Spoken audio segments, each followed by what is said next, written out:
Olá, irmãos, muito boa noite a todos, que a graça e a paz sejam com vocês, sejam muito bem-vindos e bem-vindas em mais uma aula do nosso curso teológico. É sempre um prazer muito grande estar aqui com vocês e juntos estudarmos as Escrituras e sermos ricamente abençoados pelo Senhor.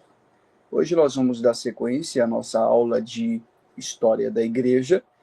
Primeiro aspecto sobre a história da igreja, nós estamos estudando o período da patrística, e após o período da patrística, nós vamos dar sequência, vamos estudar alguns pais apostólicos. Hoje eu quero pelo menos estudar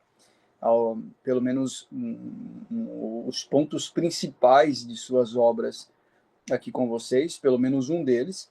E em cada aula a gente vai abordando alguns aspectos da patrística e também de algum pai da igreja, observando aí seus pontos principais de suas obras e o que eles fizeram de importante, de relevante para a nossa vida cristã. Isso é muito importante. Vamos começar orando, né? E apresentando ao Senhor esta aula. Eu vou pedir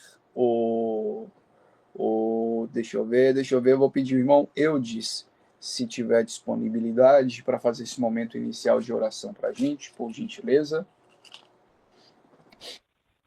Boa noite, irmãos, graça e paz. Irmãos, estão me ouvindo bem? Estou te ouvindo, pode falar, meu irmão. Estou assistindo dentro do carro enquanto minha filha faz o curso, que hoje eu não voltei para casa. Amém. Vamos orar. Soberano Deus e Pai, nós te louvamos e te damos graça por mais esse momento, no qual tu nos deste a oportunidade de estarmos estudando a tua palavra, nos aprofundando mais no teu conhecimento. Pedimos que tu, Senhor, abençoe, tome nas mãos, dê sabedoria ao nosso professor, para que ele tenha as palavras corretas para nos ensinar. Pedimos, Senhor, que o fruto do nosso ensinamento seja mais santidade, seja uma melhor compreensão da tua palavra e que nós possamos, Senhor, assim, praticarmos mais, sermos mais santos, mais praticantes da tua palavra. Pedimos, te agradecemos em nome do teu Filho, nosso Senhor e Salvador Jesus Cristo. Amém. Amém, graças a Deus. Amém, assim nós concordamos. Queridos, eu quero indicar aqui para vocês, pelo menos duas obras, na verdade são três obras. Deixa eu só organizar aqui, senão esse negócio vai cair aqui. Pronto. São três obras, na verdade são duas, são três, só que duas em uma só, né? Porque é um conjunto de três, sobre os pais da igreja. Do Michael Heiken, Redescobrindo os Pais da Igreja, tá? Redescobrindo os Pais da Igreja. Essa obra ela é fenomenal, tá? Indico bastante. Aqui ele vai abordar muitos aspectos sobre o porquê estudar os pais da igreja, quais são as relevâncias que temos a respeito do estudo dos pais da igreja, porque todo cristão deve conhecer as obras dos pais da igreja. Então, isso é muito importante. E vou indicar também volume 1 e volume 2 da obra Patrística, tá? Patrística, são uma das melhores obras que eu tenho aqui a respeito da patrística, introdução aos estudos patrísticos e também introdução aos pais apostólicos. Aqui você vai encontrar todos os pais apostólicos, quem são eles, em que ano eles viveram, quais são suas principais contribuições para o cristianismo. Então, indico bastante para vocês. No decorrer da aula, eu vou usar aqui essas obras, alguns aspectos, se der tempo hoje, e a gente vai trabalhando isso ao longo das nossas aulas. Vou deixar para vocês o nome e a capa lá no grupo também, para quem quiser adquirir. Nesta aula de hoje, nós vamos aprofundar melhor do que nós falamos na aula anterior. Na aula anterior, nós falamos um pouquinho a respeito do que é a patrística, qual é o período da patrística. Também nós vimos a importância desse período, né, que é um período da antiguidade, quando que começa a patrística, só recapitulando aí, o período chamado período do escolasticismo, ou também chamado período da patrística, ele tem seu início no final da Idade Média e início da Idade chamada Idade Moderna, tá? Então é muito importante vocês compreenderem esse quesito, esse assunto. Isso nós vimos na aula anterior. Então, na filosofia grega, há um período que rege todas as coisas. E esse período que rege todas as coisas na filosofia grega, ele é um período de início, um período de iniciação dentro de um entendimento epistemológico.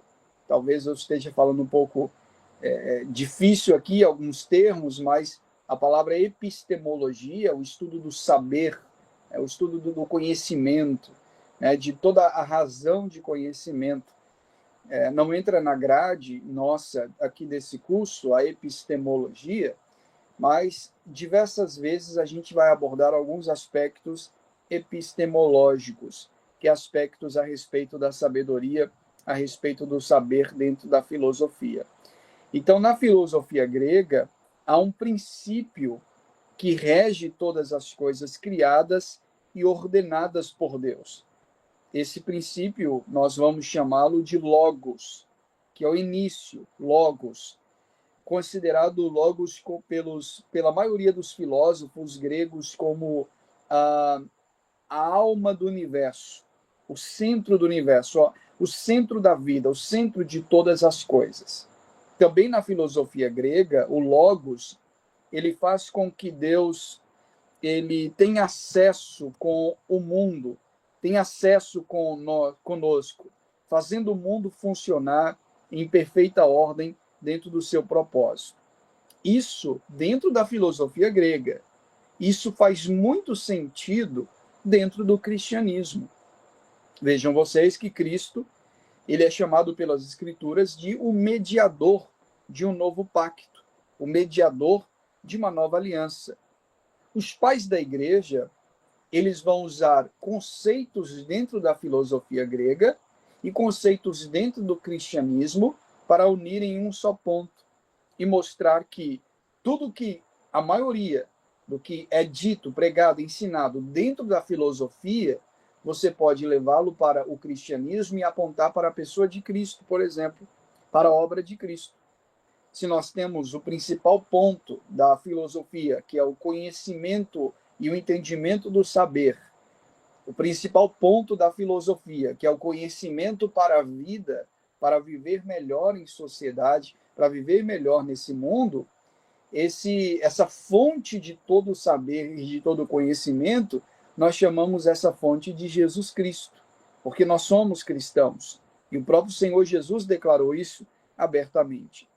Então, o que para alguns se torna conceitos aleatórios, conceitos vazios e sem sentido, para nós faz todo sentido, porque nós estamos aqui nesse mundo com um propósito definido, e o propósito é glorificar a Deus e gozá-lo nele para sempre, como diz as nossas confissões de fé. Então, nós estamos aqui para cumprir o propósito eterno de Deus. E se nós temos Cristo, nós temos a fonte de todo conhecimento, a fonte de todo saber. Então, os pais da igreja enxergavam isso, de forma muito plena, de forma muito gloriosa. E diziam que sempre que Deus se manifesta nas Escrituras, não é uma manifestação do Pai somente, mas sempre é do Pai, do Filho, do Espírito, ou seja, é uma manifestação completa de todo o seu poder e de toda a sua sapiência, sabedoria. Um pai da igreja que nós vamos estudar em breve, chamado Justino de Roma, por exemplo, ele dizia que quando Moisés se aproximou e viu a sarça ardendo em fogo, ele disse que aquela sarça ardendo em fogo era o Logos. Lembra que o Logos é a principal ponto de sabedoria dentro da filosofia. E ele disse que a sarça ardendo em fogo era o Logos, pois Deus, o Pai, não se restringiu a um lugar específico.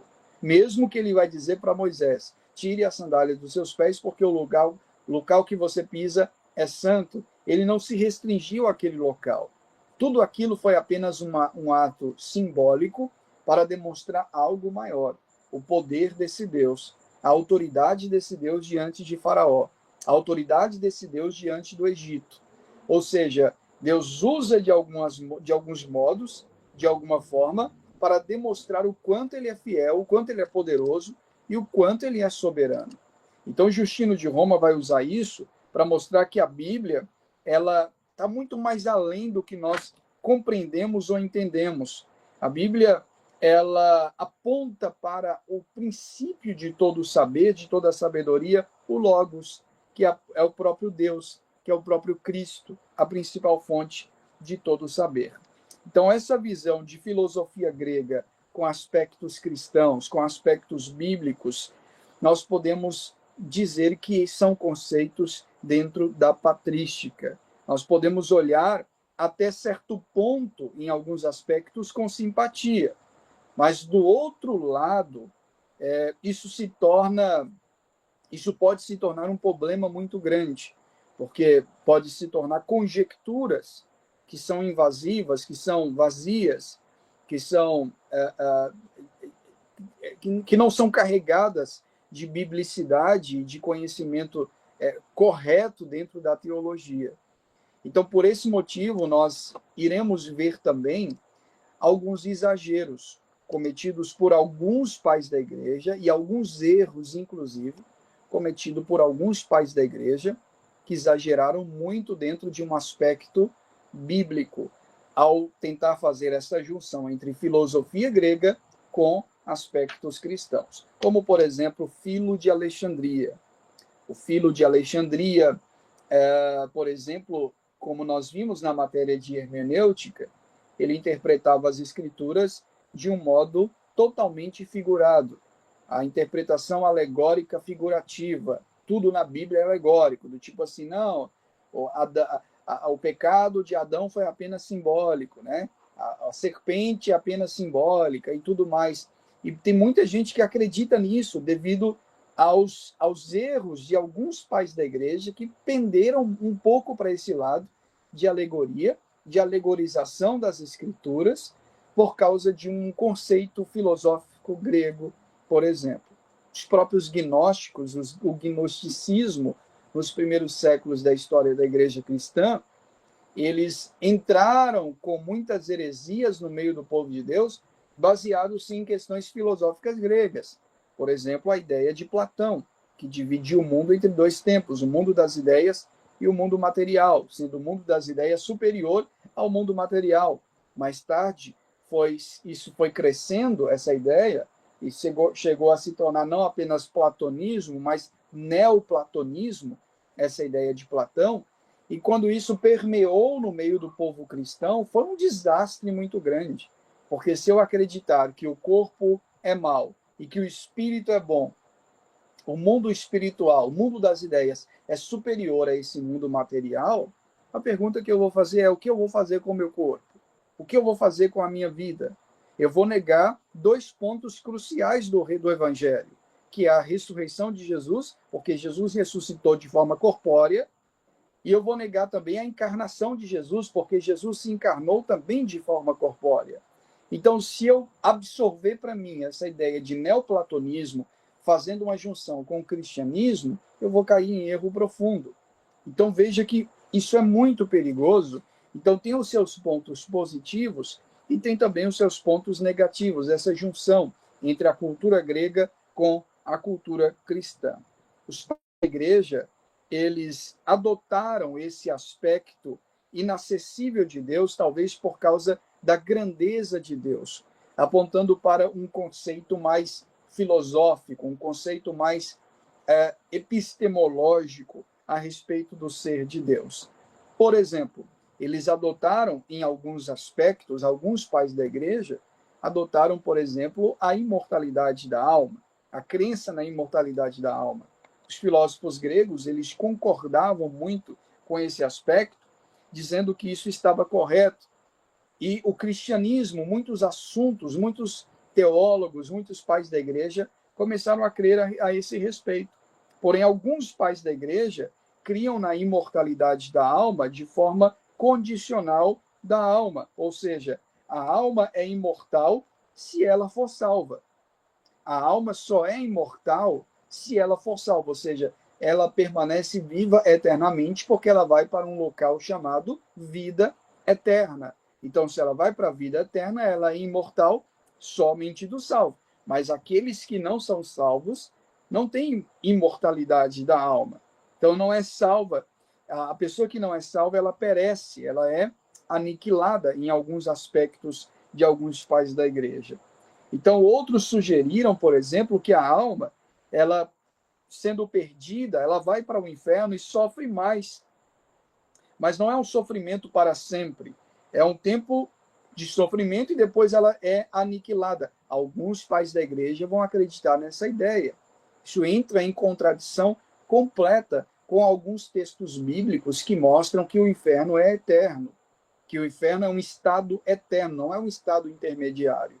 Não é um estado de algum momento. Em nenhum momento a Bíblia diz que o inferno será por alguns dias, por alguns meses, por alguns anos ou por alguns milhões de anos. Não. A Bíblia deixa claro que o fogo nunca se apaga. O verme nunca morre. Ou seja, é para toda a eternidade. Não tem tempo. Mas alguns pais da igreja vão entender de forma um pouco diferente. Serão contestados, outros vão atestar suas ideias. Tassiano, do século II, por exemplo, dizia que a alma do ímpio morre junto com o corpo. Olha só, a alma do ímpio morre junto com o corpo, mas no dia do juízo, elas ressuscitam juntas e os dois, alma e corpo, vão diretamente para o inferno. Olha só, uma loucura esse aspecto, né? O Tassiano, do século II. Isso é completamente equivocado do ponto de vista bíblico, escriturístico. A Bíblia não diz que a alma morre junto com o corpo. O corpo morre e vira pó, mas a alma vai até Deus. Ou até Deus, ou no juízo será direcionada a condenação do inferno, alma e corpo. Mas Tassiano, do século II, acreditava que as duas coisas morriam juntas, né? Alma e corpo sempre morrendo juntas. E no dia do juízo, elas estarão ressuscitadas ali diante do Senhor. Mas a Bíblia não fala em nenhum momento de ressurreição de alma. A Bíblia fala várias vezes de ressurreição de corpo, não de ressurreição de alma. Falar em ressurreição de alma é cometer uma heresia muito grave. Então, são alguns aspectos da filosofia grega que os pais da igreja adotavam e outros pais da igreja repudiavam. Você aprende quando você recorda, por exemplo, de coisas no tempo em que você estava morto. Isso alguns pais da igreja vão afirmar, por exemplo, logo a alma ela é pré-existente. Então a alma tem um conhecimento que só quando entra em algum aspecto espiritual, ela consegue esquecer ou lembrar de várias coisas. Platão, por exemplo, falava que um demônio dava um cálice à alma quando ela vinha a esse mundo, e a alma bebia desse cálice e esquecia tudo. Olha que ideia louca de Platão. Um absurdo, né? Os pais da igreja riam dessas coisas e até brincavam, dizendo assim: como você se lembra disso, Platão? Como você sabe disso, Platão? Logo surge o método socrático, por exemplo, o método de Sócrates, chamado maiêutica, que também foi adotado por alguns pais apostólicos, por alguns pais da igreja. O método chamado maiêutica é ensinar através de perguntas, pressupondo de que você já sabe a resposta, mas você faz a pergunta, por exemplo. Então, ela só tem que trazer à tona o que está esquecendo, por exemplo, dentro da própria vida, dentro da própria alma. Então, a alma só traz à tona aquilo que você mesmo já lembra ou já esqueceu. Então, Sócrates ensinava, por exemplo, dentro desse aspecto, fazendo maiêutica, fazendo perguntas dentro desse aspecto. Então, isso é só para vocês entenderem como que a cultura grega influencia e influenciou bastante o período da patrística, os pais da igreja, que é essa tentativa de junção entre conceitos da filosofia com conceitos dentro do cristianismo. E alguns pais da igreja erraram ao fazer isso, em alguns aspectos. Isso nos leva a entender justamente porque a Bíblia é a única regra de fé e de prática. A Igreja Católica Apostólica Romana, ela vai usar a Bíblia como regra, mas não como única regra. A Bíblia é regra de fé e de prática na Igreja Católica. Mas não é a única regra. É a Bíblia mais o magistério. É a Bíblia mais a tradição. Por exemplo, a Bíblia não fala de purgatório, mas a tradição fala. Pais da igreja podem ter falado a respeito. Então nós vamos seguir o purgatório. A Bíblia não fala de adoração mariana, de adoração a Maria. Mas os papas escreveram encíclicas, documentos que atestam que Maria precisa ser adorada. Então nós vamos obedecer às encíclicas dos bispos, dos papas. Ou seja, nós cremos na Bíblia, mas nós não cremos apenas na Bíblia. Nós cremos na Bíblia, mas nós cremos em novas revelações. Porque os papas tiveram a mesma autoridade dos apóstolos, porque eles são substitutos dos apóstolos. Por isso que a igreja é católica apostólica. Ela é apostólica porque os apóstolos, eles foram substituídos pelos pais apostólicos, pelos pais da igreja, que inclui tanto os teólogos dos primeiros séculos, como também os primeiros bispos, os bispos, os padres, os cardeais, aqueles que estão na cúpula da magistratura.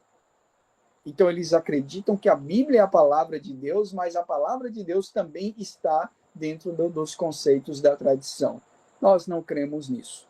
Quando a reforma protestante entra em cena, isso a gente vai estudar lá na frente, a reforma rompeu com essa ideia de que a tradição, os pais da igreja, os pais apostólicos, eles têm algum tipo de inspiração, justamente por causa dos erros gravíssimos que eles cometeram em cima de assuntos teológicos, em cima de assuntos dentro da Escritura. E só o fato de um discordar do outro, de haver discordâncias e debates entre os próprios pais a respeito de algum assunto teológico, já indica claramente que os pais da igreja não podem ser tomados como inspirados ou única regra de fé e de prática. Nós usamos a ideia patrística, usamos a história da igreja, usamos os conceitos históricos a respeito desses homens para corroborar aquilo que nós já entendemos e cremos à luz das Escrituras Sagradas. Então, só para a gente resumir, a filosofia patrística surgiu em uma época muito difícil para o cristianismo. Que época que surgiu? Uma época de perseguição, né? Em virtude, por exemplo, das retaliações que os cristãos sofriam por intermédio do Império Romano. E durante esse período em que os cristãos sofriam muitas retaliações a respeito do Império Romano, o cristianismo ele se torna, logo após algumas perseguições, a religião oficial aceita pelo Império Romano. Os cristãos, mesmo tendo uma religião oficial aceita pelo Império, começam a sofrer perseguições e retaliações, além de terem muitos adeptos a várias localidades europeias. O primeiro movimento da patrística era composto pelos primeiros professores da fé cristã, que serão chamados de padres apologistas. Padres apologistas ou pais apologistas, tá? Padres, porque é um conceito latino, tá? Lembre que eles surgem num período grego, um período romano. Então, por isso que são chamados padres. Não tem nada a ver com padres de hoje, tá? Quando a gente fala padres apostólicos, padres apologistas, estamos falando nada a respeito de padre romano, tá? Não tem nada a ver uma coisa com a outra. Padre significa pai, tá? Em latim.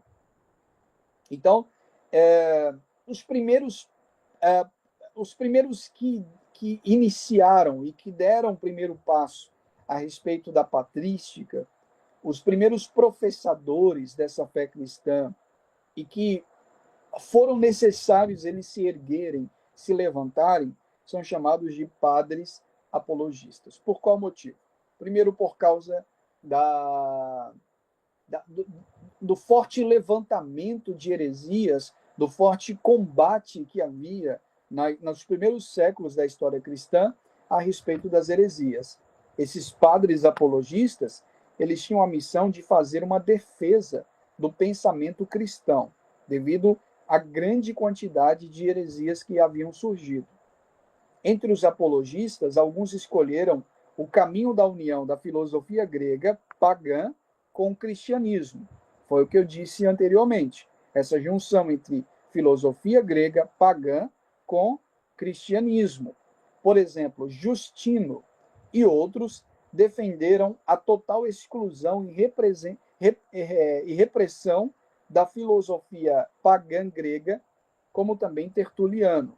Então, durante muito tempo, a visão apologista defendida por Justino prevaleceu, inclusive no período filosófico posterior à escolástica. A filosofia serviu nesse aspecto de alicerce para a formulação de uma teologia cristã. Porém, em outros momentos da filosofia, o conflito entre a razão e a fé acirrou-se de maneira a gerar uma visão binária em que somente era possível crer ou professar racionalmente. Isso aqui é importante nós comentarmos. Lembrem que período da patrística é aquela ideia de que fé se comunica com razão. Ou seja, eu creio em Deus, só que eu posso explicar por qual motivo eu creio em Deus. Apesar de não conseguir explicar quem é Deus em sua essência, eu posso explicar por qual motivo eu creio em Deus. Isso nós vamos chamar de junção entre fé e razão. E a patrística ela surge dentro desse aspecto, para explicar, inclusive usando a própria ciência, arqueologia e também, principalmente, usando a filosofia, para explicar esse Deus e essa palavra, essa ideia de fé que nós, então, professamos. Só que isso tomou uma proporção tão grande que, durante o período da patrística, muitos achavam que nós só poderíamos entender a fé de forma apenas racional, de formas apenas racional. Por isso que muitas pessoas começaram, nos primeiros séculos, a negar a Trindade. Por que eu vou negar a Trindade? Porque eu não posso conceber dentro da minha mente um Deus que é Pai, um Deus que é Filho e um Deus que é Espírito. Ele é Pai, Filho e Espírito, mas ao mesmo tempo ele é Pai, não é o Filho e não é o Espírito. Ele é Pai, Filho e Espírito Santo, mas ao mesmo tempo ele é Pai, mas não é o Filho, e o Filho não é o Espírito não é o Pai, que também não é o Filho. Como eu vou explicar esse negócio? Porque são três que se tornam um, por isso que é Trindade. Três em um. Mas os três têm aspectos distintos, têm funções distintas. O Pai escolhe, o Filho redime e o Espírito aplica a salvação, por exemplo. Mas os três se tornam um. Mesmo tendo papéis distintos, os três se tornam um. Como eu vou explicar isso dentro de um conceito filosófico? Como que eu vou explicar isso dentro de um conceito científico? Como que eu vou explicar isso dentro de um conceito arqueológico? Impossível. Eu só consigo explicar por meio de um conceito teológico. Só consigo explicar por meio de um conceito de fé. Então, vai entrar em alguma espécie de conflito o período da patrística em alguns aspectos. Em outros, não. Por exemplo, outra característica do período patrístico, por exemplo, como eu disse anteriormente, é a influência de Platão. A influência de Platão. Platão é um pensador grego, amplamente estudado, traduzido e difundido entre aqueles que recorriam à filosofia grega. O pensamento platônico difundido para os patrísticos adveio do chamado neoplatonismo, corrente filosófica que estudou, classificou e formulou teorias filosóficas próprias a partir dos escritos deixados por Platão. Os principais expoentes do neoplatonismo são Pilotino, do século III depois de Cristo, Porfírio, discípulo de Pilotino, que formulou partes do pensamento neoplatonista e introduziu novas questões, como a questão dos universais, baseadas na filosofia aristotélica. O neoplatonismo tomou certo destaque em relação ao aristotelismo durante a patrística, principalmente por conta da maior proximidade das obras de Platão com o pensamento cristão. Apesar dos esforços de Boécio pela tradição de Aristóteles, não a partir do original em grego, mas a partir da tradução árabe, o aristotelismo somente ganhou força dentro da filosofia medieval com o início do pensamento de Tomás de Aquino, já no período escolástico. Vejam vocês a dificuldade que houve durante os primeiros séculos dentro desse aspecto. Como que os pais da igreja se contradiziam em alguns aspectos.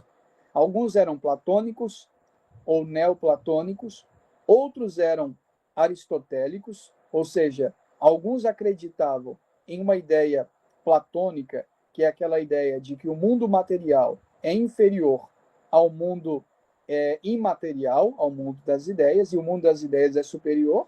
Já no pensamento aristotélico é o inverso. O mundo material ele precisa ser valorizado, né? Aristóteles, por exemplo, valorizava o pensamento, a maêutica, o fazer perguntas, a razão, a racionalidade, né? Então, já Platão valorizava mais a questão das ideias, a questão sobrenatural, a questão mais espiritual.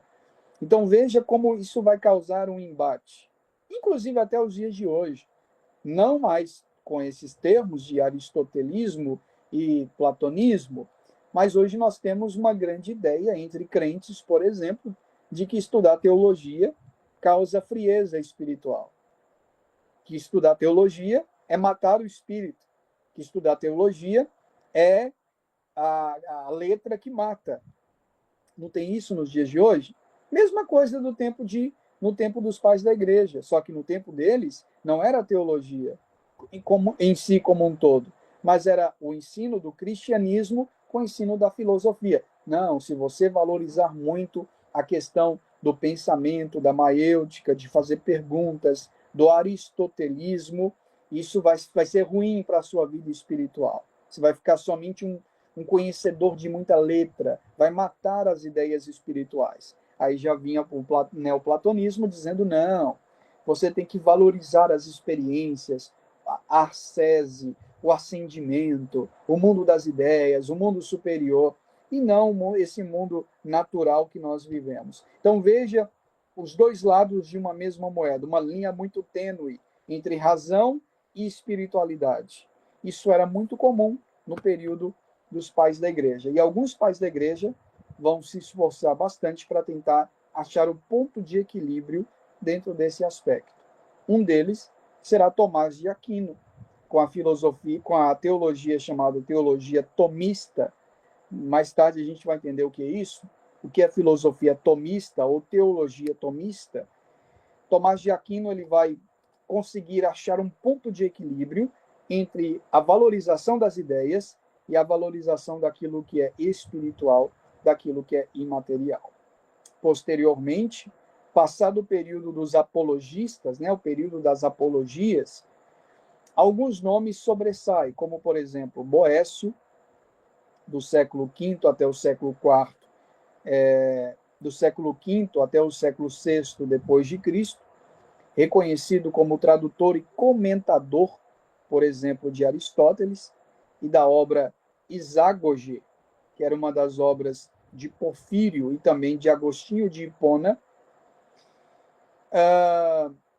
e também algumas outras obras que serão, por exemplo, canonizadas pela Igreja Católica, como, por exemplo, algumas obras, como a própria obra de Santo Agostinho, como, por exemplo, a obra Confissões. Então, tudo isso aqui é para vocês entenderem o contexto histórico, qual é o motivo desses homens se levantarem e da gente reconhecer uma autoridade intelectual por parte desses homens. Note que eu disse autoridade intelectual. Como cristão reformado, na teologia reformada, a gente precisa fazer esse breve conceito, essa breve diferença, né, entre autoridade intelectual e autoridade espiritual. Nós não temos Tomás de Aquino, Crisóstomo, Agostinho, Filo de Alexandria, Irineu de Lyon, Clemente de Roma. Nós não temos esses homens como autoridade espiritual. Nós temos eles como autoridade intelectual. Assim como nós podemos ter Aristóteles, Platão, que teve alguma participação de cooperação na humanidade a respeito de alguns pontos importantes, mas que quando jogamos para o cristianismo tem choque, tem embate. A mesma coisa os pais da igreja. A respeito de pontos importantes dentro da filosofia e dentro da teologia, eles tiveram sua proeminência e sua importância. Só que a Bíblia continua sendo acima deles, acima da tradição. Isso eu vou trabalhar com vocês, principalmente na última aula de História da Igreja, como que a Bíblia é inerrante e os escritos desses homens não são inerrantes e não são infalíveis. Vamos para mais um ponto sobre a importância da patrística. A importância do período patrístico da filosofia reside principalmente no fato de que ela produziu grande parte do pensamento que daria origem a todo um sistema teológico cristão. Podemos afirmar, então, que tudo que nós conhecemos hoje de teologia cristã, nós devemos, primeiramente, às Escrituras, que está acima de tudo, nossa principal regra de fé e de prática, e, em segundo lugar, aos escritos desses homens. Se nós temos uma Bíblia hoje, é porque esses homens traduziram textos do Novo e do Antigo Testamento. Se nós temos a palavra de Deus em nosso próprio idioma, é porque esses homens fizeram. Aí você diz, mas não foram os reformadores, como Martinho Lutero, John Wycliffe, que é um pré-reformador, né, que trouxe a tradução para nós? Sim, também. Mas antes deles, nós temos, por exemplo, a Vulgata Latina, que foi traduzida por Jerônimo, mais conhecido como São Jerônimo. Antes deles, nós temos os escritos etíopes, os manuscritos etíopes, os manuscritos siríacos, os manuscritos tanto do grego e também do hebraico do Antigo Testamento, e também da Septuaginta, que é a tradução grega dos textos hebraicos do Antigo Testamento. Então, a gente tem diversos manuscritos que foram observados, lidos, relidos, e foram traduzidos por alguns pais da igreja, que trouxe grande ensinamento para nós. Então, todo o sistema teológico que nós conhecemos hoje, nós devemos muito ao período da patrística, aos pais da igreja. Ao próprio credo apostólico, que nós vamos estudar lá na frente, pais da igreja, nós devemos muito aos pais da igreja para a formulação do credo apostólico. Creio em Deus Pai Todo-Poderoso, Criador dos céus e da terra. Creio em Jesus Cristo, Filho de Deus, nascido da Virgem Maria, padeceu nas mãos de Pôncio Pilatos, morreu, ressuscitou ao terceiro dia, está sentado à destra de Deus Pai. Creio na Igreja Universal ou católica, mas a palavra católica não é católico romano, né? Tá? Católico romano surge somente a partir do quarto século. Creio na Igreja, a tradução é creio na Igreja Universal, ou seja, a igreja que está no mundo inteiro, que é católica. Católico significa universal.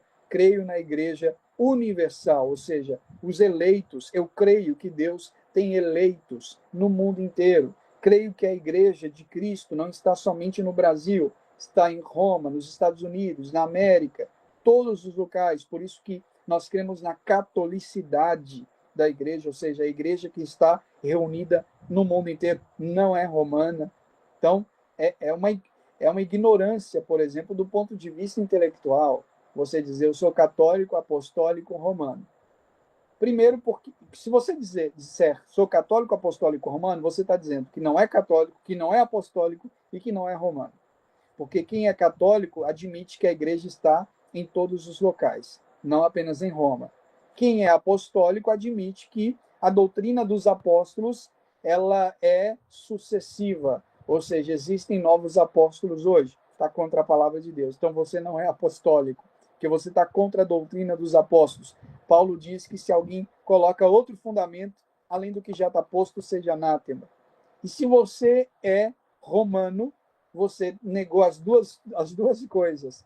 Porque os apóstolos não eram romanos, então você não pode ser apostólico. E também a Igreja Católica significa universal, não está somente em Roma, está no mundo inteiro. Veja que incoerência do ponto de vista intelectual. Mas você vai falar isso para um romano hoje, adorador do Papa Francisco, ele vai voltar a te bater. Você tenta explicar, mas parece que quanto mais você explica, mais eles fecham a mente. Você fala assim, rapaz, não faz sentido você ser católico, apostólico, romano. As três coisas são diferentes, mas não entendem, não compreendem. Somente estudando verdadeiramente a patrística que você irá compreender. Por isso que é impossível você estudar a história da igreja, essa matéria aqui, a patrística, e você ser católico, apostólico, romano. Alguém uma vez diz assim, olha, se você estudar a patrística, você vira católico, apostólico, romano. Eu comecei a dar risada, eu falei, como? Como? Sendo que a gente vai ver, inclusive, dentro da patrística, os diversos erros teológicos que os pais da igreja, que são tidos como santos, todos esses nomes que eu li aqui para vocês, Tomás de Aquino, Crisóstomo, Agostinho, Irineu de Lyon, pasmem vocês, eles são tidos como santos na Igreja Católica Apostólica Romana. A Igreja Católica tem como santo Paulo, Pedro, Tiago, por isso que é São Paulo, São Pedro, Santo Antônio, São Tiago, e também Santo Tomás de Aquino, São Tomás de Aquino, São Agostinho de Hipona e por aí vai. Por quê? Porque eles têm os pais apostólicos com o mesmo pé de igualdade dos apóstolos e declararam esses homens aqui, esses daqui, da patrística, como santos, infalíveis, inerrantes. E isto é a coisa mais engraçada que eu vejo, porque não faz sentido. Quando você começa a ler a obra, por exemplo, Cidade de Deus, escrita por Agostinho de Hipona, você irá se maravilhar com alguns aspectos. Mas, ao mesmo tempo, você vai ver erros grotescos do ponto de vista teológico. Quando você lê, por exemplo, Confissões de Agostinho, você vai entender como que ele era um homem devasso, um homem que precisou a sua mãe Mônica ter que orar por ele, pela sua conversão, porque ele era um frequentador VIP de um bordel. Olha só, inclusive ele teve um filho fora do casamento, ainda solteiro, para você entender como ele era um homem devasso. Como que a igreja tem esse homem como um santo, gente? Não faz sentido, né? Até do ponto de vista textual. Então é impossível você estudar a história da igreja e você se tornar católico romano. Muito pelo contrário. A partir dessas aulas aqui, vocês vão se tornar mais reformados ainda, mais protestantes do que vocês imaginam. Foi no período patrístico que surgiu a maior parte doutrinária do pensamento cristão. Os padres que foram padres, vou repetir, padres significa pais. Não tem nada a ver com a ordenação dos padres dos dias de hoje. Tem nada a ver com aquele negócio lá, tá? Padres significa pais da igreja. Então, os pais da igreja cristã universal, que nós iremos chamar de católica, mas não é católica romana, não tem nada a ver com católico romano, tá?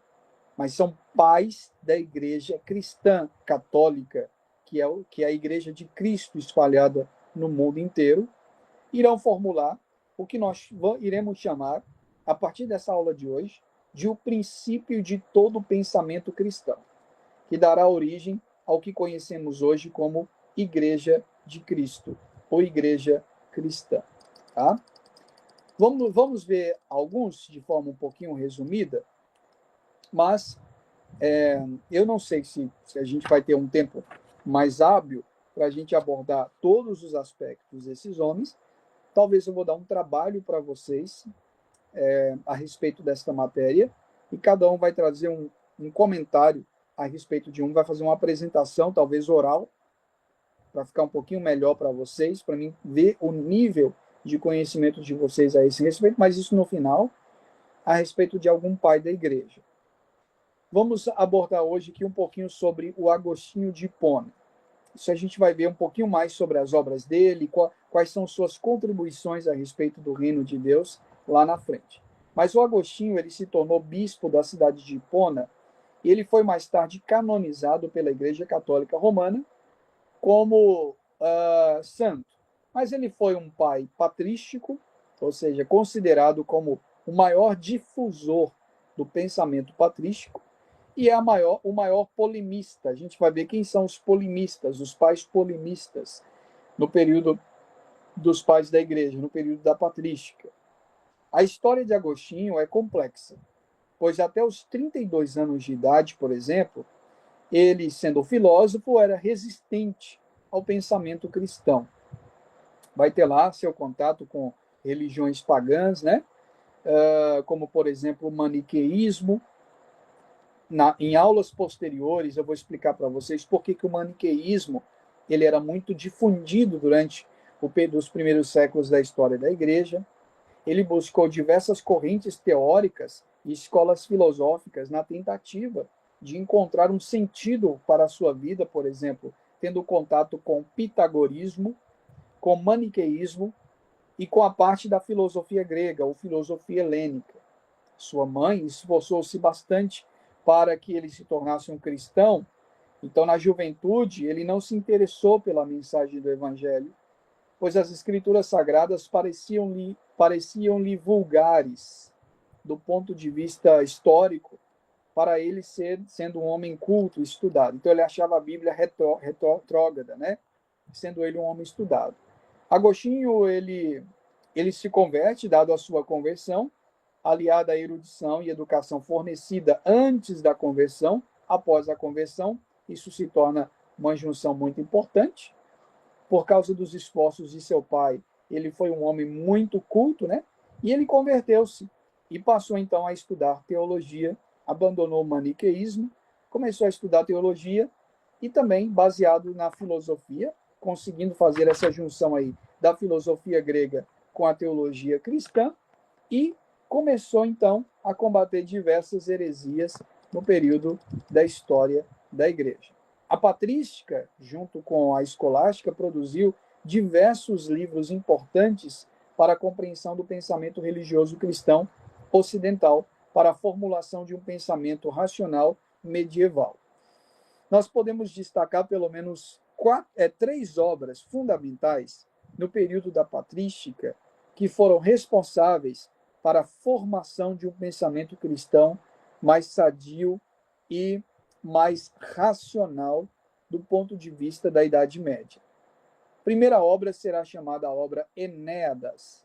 Enéadas. Vou deixar por escrito para vocês em PDF. Esta obra Enéadas foi escrita por Plotino. Enéadas totaliza 54 tratados diferentes sobre diversos assuntos a respeito de ética e convívio em sociedade. Há problemas de ordem psicológica individuais, também apresentando uma visão cristã sustentada na filosofia platônica. Ou seja, são aspectos do cristianismo, mas recheados de aspectos filosóficos sobre a ética, sobre problemas de ordem psicológica individual de cada pessoa, e sustentada pela filosofia platônica, aquela ideia de que o mundo das ideias é superior ao mundo material. Segunda obra, muito difundida durante o período patrístico, será chamado Isagoge.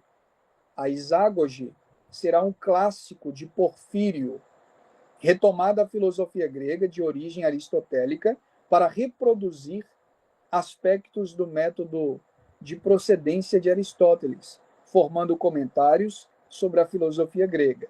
O principal elemento do Isagoge, trazido por Porfírio por meio dessa obra, era a chamada questão dos universais. Talvez em alguma aula eu vou explicar melhor esse raciocínio. Vamos correr por causa do horário. Terceira obra muito importante no período da patrística, nós vamos chamar de Confissões. Confissões. As Confissões de Agostinho. Esta obra aqui, ó.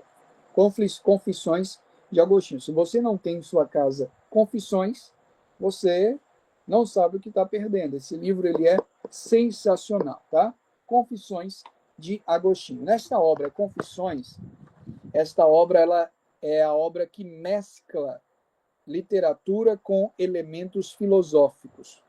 Confissões apresenta a biografia de Agostinho, contando seus momentos em que ele encontra-se com ele mesmo e diz assim: perdido eu estava antes da conversão, até os momentos em que ele viveu segundo ele mesmo. Momentos de glória, momentos de vergonha, de constrangimento, e depois ele relata o momento da conversão, momento de amor, momento em que ele foi achado nele mesmo, mas não nele mesmo. Ele foi achado ele mesmo em Jesus. É como se eu achasse eu mesmo, mas não em mim mesmo. Eu acho eu mesmo em outro, em Jesus, que está dentro de mim, mesmo estando fora dele. Essa é a ideia de Confissões, a ideia de Agostinho, que ele vai trabalhar. Inclusive o próprio Martinho Lutero, ele foi um monge o quê? Agostiniano, né? Seguindo essa ideia aí de Agostinho. Quarta obra, muito importante no período da patrística, nós vamos chamar de Cidade de Deus. Obras que tratam das heresias, do reino de Deus e do comportamento esperado de um cristão para chegar à plenitude da vida no sentido cristão. Nesta obra Cidade de Deus, escrito por Agostinho, ele vai mostrar duas cidades. Uma cidade chamada Cidade dos Homens e outra cidade chamada Cidade de Deus.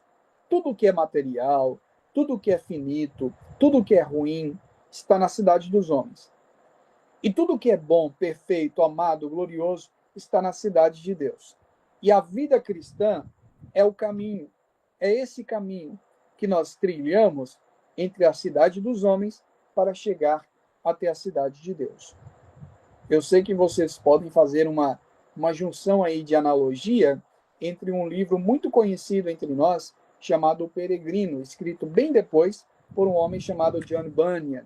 John Bunyan, ele vai escrever esta obra, talvez inspirado em Cidade de Deus, escrito por Agostinho, porque Agostinho já vai trabalhar essa ideia de que a vida cristã é uma caminhada da cidade dos homens, feita de dor, de angústia, de sofrimento, para uma cidade superior, que é a cidade de Deus. E lá na frente, Agostinho, no final, vai dizer: mas essa cidade de Deus, ela vai descer e encontrar a cidade dos homens.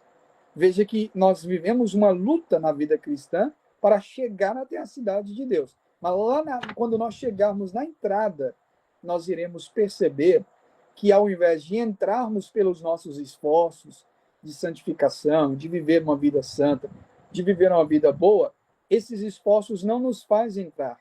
Ao contrário, a cidade que vem até nós, mesmo que nós temos que caminhar, lá na frente nós vamos perceber que é ela que vai vir até nós. Veja que profundidade teológica você encontra na cidade de Deus. E, ao mesmo tempo, alguns aspectos um pouco contraditórios, um pouco complicados, do ponto de vista, por exemplo, cristão.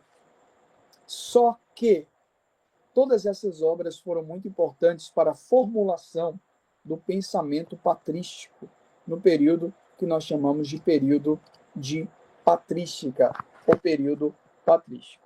Então, os pais da igreja, eles foram muito importantes na construção dessas obras.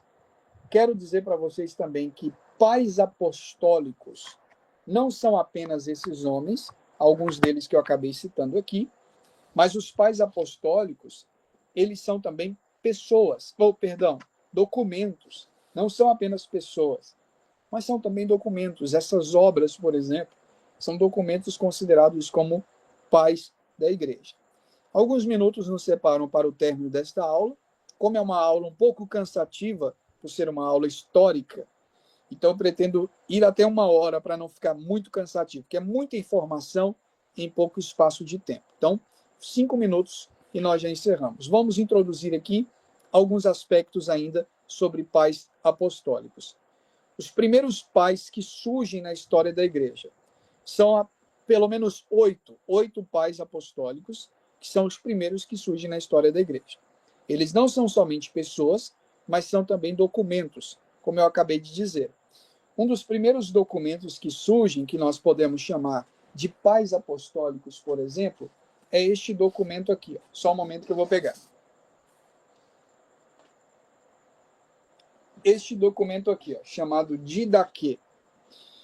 A palavra didaquê vem do termo grego didascalia ou didaskio, que no grego significa doutrina ou ensino, tá? A didaquê, ela é um documento, tá? É um livro, é um documento nomeado e feito pelos cristãos dos primeiros séculos e nomeado pelos pais apostólicos. Então, nós não sabemos de forma definitiva e verdadeiramente quem escreveu esta obra chamada Didaquê. Mas, esta obra contém aqui todos os ensinos apostólicos e a explicação desses ensinos apostólicos, inclusive o credo apostólico. Aqui eu tenho a Didaquê, tanto em português quanto em grego, tá? Não sei se vocês conseguem ver aí. Aqui tem o escrito original em grego e a tradução em português. Vou indicar para vocês também, se não me engano, essa Didaquê aqui é bem fininha, tem 49 páginas. Você encontra aí com valor bem ilusório aí, de R$12 a R$15, no máximo R$20. Você consegue, e tenho certeza que vai ajudar bastante vocês nessa matéria de patrística ou história da igreja. Então, Didaquê, nós podemos colocar como primeiro documento, como pais apostólicos aqui, o ensino apostólico, a Didaquê. Segundo, nós temos o Inácio, que morreu no ano 110, né? Nesse ano ele escreveu suas cartas. Na aula que vem eu vou explicar melhor, então estou passando somente por alto. Ele escreveu suas cartas, nasceu no primeiro século, na época de João. Por isso que ele é chamado de Inácio de Antioquia. A sua obra é do segundo século. Mesmo ele vivendo no primeiro século, sua obra é do segundo século, tempo dos pais da igreja. Ele foi morto por viés do martírio, tá? Segundo a história, ele foi devorado no Coliseu por leões, mas suas obras foram de suma importância para o pensamento cristão no período da patrística. Nós temos também um outro, terceiro, Policarpo de Esmirna. Policarpo de Esmirna, ele era discípulo de João. Lembra que João escreve Apocalipse, escreve 7 cartas, uma delas para a igreja de Esmirna. E quem era o pastor ali da igreja de Esmirna? Policarpo, que era o bispo da cidade de Esmirna. Ele foi queimado vivo em Esmirna. E esses dois homens, tanto o Inácio de Antioquia quanto o Policarpo de Esmirna, eles foram dois grandes mártires do segundo século. Então, alguns pais da igreja eles foram martirizados, outros nós não sabemos como foi sua morte. Mas esses dois aqui, o Inácio e o Policarpo de Esmirna, eles entram como dois grandes mártires do cristianismo após a morte de Cristo e a morte dos apóstolos. Irineu de Lyon, por exemplo, ele morreu no ano 202 depois de Cristo, no começo do século III, mas nós não sabemos como foi sua morte. Irineu de Lyon foi muito importante, com alguns escritos também para a igreja. Nós temos também alguns conjuntos de documentos do Novo Testamento, como reflexões ortodoxas sobre temas importantes da Bíblia.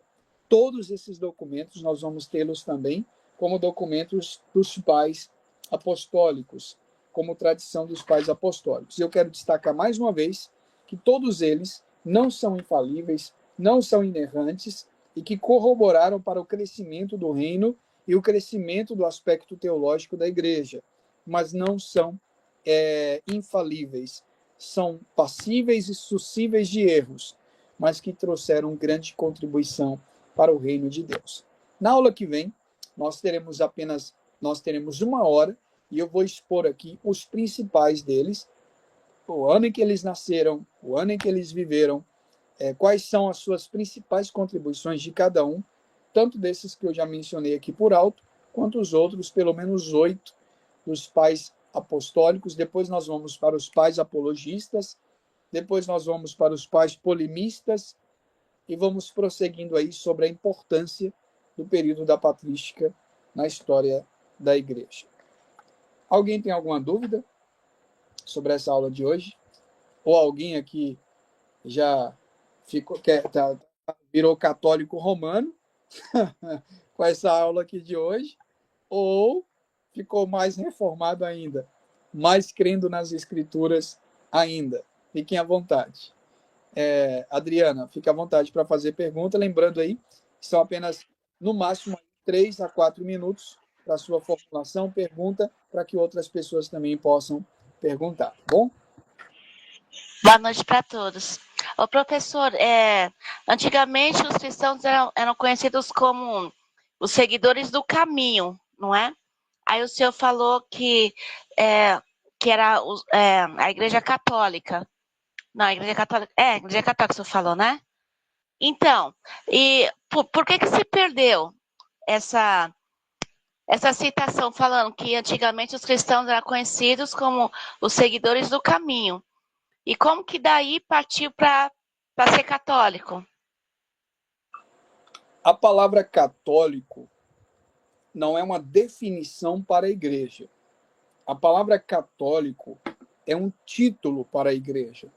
A definição é essa: os do caminho, os cristãos primitivos, os seguidores de Cristo. A definição católico porque a palavra, gente, deixa eu caçar um meio aqui para vocês desvencilharem esse termo católico do que nós conhecemos hoje ali como Ave Maria, esses negócios. Não pense nisso. A partir de hoje, quando vocês ouvirem a palavra católico, lembra de uma definição universal. A palavra católico, no grego, significa universalidade, ou seja, todos. Eu posso dizer que uma doutrina, por exemplo, se a doutrina espírita estiver no mundo inteiro, é católico. Eu posso dizer, por exemplo, que a filosofia é uma filosofia católica, se ela estiver no mundo inteiro. Eu posso dizer que a igreja protestante, ela é uma igreja católica, se ela estiver no mundo inteiro. Tudo que está no mundo inteiro é católico, porque existe no mundo inteiro. Católico significa universal. Então, a igreja ela foi denominada católica no sentido em que ela está no mundo inteiro. Ela não ficou somente em Jerusalém, não somente em Antioquia, não somente em Bereia, não somente em Roma, não somente em Éfeso, Esmirna, Tiatira, Sardes. Ela se difundiu para o mundo inteiro, ocidental e oriental. Isso significa que ela é católica. Mas a igreja que nós vemos hoje, herege, que adora santos, que acende velas e que faz todo aquele ritual macabro de adorar os mortos durante 7 dias de missa e por aí vai, aquilo ali, eles se apropriaram desse termo chamado católicos, porque aquilo existe em Roma, no mundo inteiro. Infelizmente, aquele trem existe no mundo inteiro. Então, eles se apropriaram desse termo, mas esse termo não são deles. Católicos são todos os cristãos, todos. Não é apenas aquele grupo lá. São todos os cristãos que existem no mundo inteiro. Por isso que eles, até hoje, eles acham que eles têm 2000 anos de história, quando, na verdade, eles têm, não 2000, mas eles têm 1.200, 1.300, mais ou menos, anos de história, porque a Igreja Católica Romana começa a partir do 4º século, entre o século 320 ao século 400. Então, a partir do 4º século, metade do 3º século, início do 4º século. Do século I já existia a Igreja Católica, ou seja, a Igreja Universal no mundo inteiro. Eles acham que eles são católicos porque eles estão lá em Atos, a igreja que se cresce e difunde, tanto em Jerusalém, em Samaria e até os confins da terra. Ou seja, Jesus ordena a igreja ser católica no mundo inteiro. Mas Jesus não ordenou a igreja ser católica romana. Quem ordenou a igreja ser católica romana foi Constantino, juntamente com Teodoro, quando fez a junção entre igreja e Estado. Só deles fazerem a junção de igreja para Estado, ela deixa de ser católica, porque agora ela pertence a Roma. Roma é somente um pedacinho, gente, do Ocidente. Ela pertence a Roma. Então ela deixa de ser católica, porque católico significa no mundo inteiro. Agora ela pertence somente a Roma. Não é chinesa, não é japonesa, é Roma. Por isso que houve o rompimento com a igreja ocidental, que nós vamos chamar de católico ortodoxo, com a igreja ortodoxa. Tem outros aspectos que a gente vai ver, mas eu estou antecipando aqui as aulas de história da igreja que a gente vai ver lá na frente. Eu vou explicar para vocês isso, vou explicar para vocês essa diferença entre a igreja católica do primeiro século e a igreja católica romana a partir do quarto século. Vou explicar o que é a igreja católica ortodoxa e por que ela separou-se da igreja romana depois da reforma protestante, período anterior à reforma, pré-reforma, pós-reforma e também o Concílio de Trento, os concílios que vieram para combater as ideias cristãs reformadas. Tudo isso a gente vai ver, até chegarmos no puritanismo, os puritanos, movimento puritano, pietista, passando pelo movimento pietista, vamos chegar até os períodos modernos, vamos entrar, inclusive, até, que entra na história da igreja, até o período moderno que nós estamos, início do pentecostalismo, tudo isso a gente vai ver, podem ficar tranquilos. Agora, universal é igreja católica, agora católica romana não tem nada a ver, tá? Fiz um nó aí na mente de vocês, mas com o tempo vocês vão compreendendo isso de forma um pouquinho mais abrangente. Quer falar alguma coisa, irmão Eudes? Fique à vontade. Eu sou quase católico de uma igreja que tem até os santos, tem 12 santos assim, mas fica por fora das paredes, não fica por dentro não. Quem tiver sabedoria que calcule aí qual é a igreja. Deus abençoe a todos. Muito bom, muito bom. Interessante. Eu gosto de fazer essa brincadeira aí, porque é impossível a gente estudar essa matéria sem a gente brincar. Então, toda aula eu vou brincar com vocês aqui, tá? Se tiver alguém fazendo o nome do pai, É só para quebrar o sono, eu estava aqui dentro do carro, escutando a aula e estava quase querendo cochilar. Amém. Vamos orar e agradecer ao Senhor por essa aula. A aula de histórias, elas sempre são um pouquinho cansativas mesmo, tá? A aula está sendo gravada, reveja a aula, anote os pontos importantes. Vou mandar um PDF para vocês. Talvez o PDF vai vir um pouquinho mais completo. Então, imprima, leia, fiquem à vontade. Vou deixar essas obras lá para vocês, tá? Lá no grupo. Vocês adquirirem estudando também, vai ser muito importante. Lembrando que essa aula vai ter um trabalho, mas vai ser um trabalho oral. Vou querer um trabalho oral. Então, vocês vão apresentar para mim algum aspecto da patrística. Provavelmente eu vou dar para vocês os pais da igreja. Um vai ficar com Agostinho, outro vai ficar com Tomás de Aquino, outro vai ficar com algum outro, Irineu de Lyon, e vai trazer uma exposição sobre quem é ele, qual foi sua contribuição para a igreja cristã nos primeiros séculos. Vai ser maravilhoso. Pelo menos 10 minutos aí, 5 minutos, você explicar para mim quem são esses homens. Eu acho que vai ter um aproveitamento muito bom em nossas aulas. Vamos orar e agradecer ao Senhor nesta noite. Senhor, obrigado por mais uma aula, a qual aprendemos um pouquinho mais da história da sua igreja, da sua noiva. Ao Senhor, obrigado porque muitos homens se esforçaram, lutaram para que nós tenhamos hoje uma igreja pura, uma igreja viva. Infelizmente, a igreja do Senhor, ela chafurdou na lama do pecado, da apostasia e da heresia. Mas nós temos a reforma, que foi o maior avivamento. E temos hoje, meu Pai, uma luta atual também para que nós cheguemos à pureza doutrinária. Pedimos ao Senhor que o Senhor nos dê força para continuar pregando o evangelho puro e vivo do Senhor, para continuarmos ensinando a verdade a esse mundo que tanto desdenha do verdadeiro evangelho e da igreja que muitas vezes também zomba da tua palavra. Em nome de Jesus, nós te louvamos, te agradecemos por essa aula de hoje, para a glória do teu nome. Amém. Graças a Deus. Deus abençoe vocês, ótima noite, bom descanso a todos.